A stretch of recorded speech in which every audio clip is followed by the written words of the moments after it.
వినండి.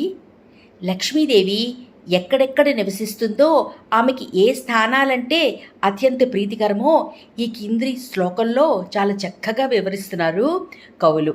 ఆ పద్యం ఏంటో విందామా?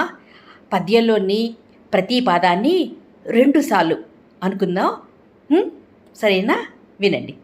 లక్ష్మీ నివాస స్థానములు.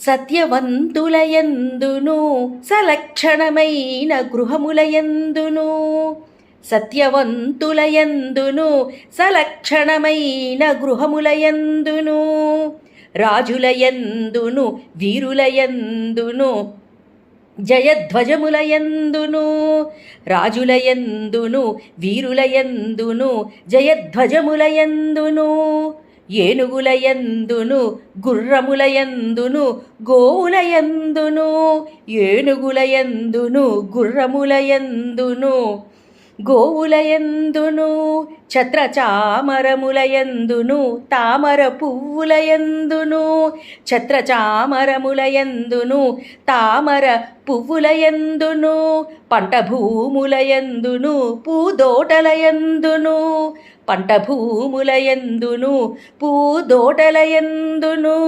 స్వయంవరములయందును రత్నములయందును, స్వయంవరములయందును రత్నములయందును, దీపములయందును అద్దము మొదలగు మంగళ వస్తువులయందును, దీపములయందును అద్దము మొదలగు మంగళ వస్తువులయందును లక్ష్మీవాసము చేయును, లక్ష్మీవాసము చేయును.